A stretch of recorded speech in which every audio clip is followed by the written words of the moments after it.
La France consacre 14% de son produit intérieur brut à payer des retraites, alors que c'est à peu près 10% dans les autres pays européens. Ça montre l'importance du débat sur les retraites. Et cet écart est dû essentiellement à l'âge de la retraite.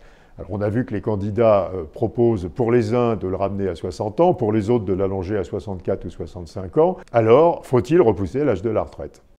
Bon, il y a plusieurs arguments. Il y a un argument qui est démographique, qui dit que depuis que l'âge de la retraite a été fixé à 62 ans, l'espérance de vie des Français a continué à s'allonger, et donc il faut faire suivre l'âge de la retraite à l'espérance de vie, et même à l'espérance de vie en bonne santé des Français. Mais il y a surtout aujourd'hui un argument économique, qui consiste à dire que la France, comme les autres pays, va avoir besoin de beaucoup de dépenses publiques pour l'éducation, pour la santé, pour la réindustrialisation, pour la transition énergétique, maintenant pour le militaire, et que ces dépenses publiques vont nécessiter de faire des économies ailleurs. Comme on sait que la France dépense 4 points de PIB de plus que les autres pays européens pour financer des retraites, il y a une grande tentation qui consiste à dire qu'on va dépenser moins sur les retraites avec l'objectif légitime de dépenser plus sur des sujets qui sont tout à fait raisonnables d'augmentation des dépenses publiques.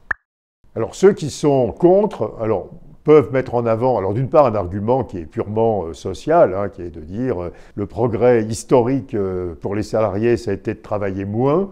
Et donc, on ne voit pas pourquoi on se mettrait à travailler plus, alors que la tendance de très long terme a été une tendance continuelle à la réduction du temps de travail. Ensuite, il y a un argument qui est de dire, oui, c'est très bien de repousser l'âge de la retraite, mais encore faut-il que les Français âgés trouvent un emploi. Il n'y a que 35% des Français de 60 à 64 ans qui ont un emploi, que beaucoup de Français, à partir de 60 ans, ont énormément de mal à rester dans les entreprises.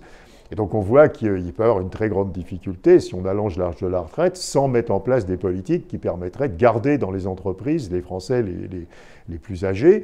Et on sait que ceci est assez lié d'ailleurs aux pratiques de formation, puisque la formation s'arrête en général vers 50 ans et qu'après les entreprises ne s'occupent plus de la formation des salariés plus âgés. Donc il y a effectivement un problème qu'il ne faut pas prendre à l'envers. Il faut d'abord prendre le problème de l'emploi des salariés âgés et après la question de l'âge de la retraite.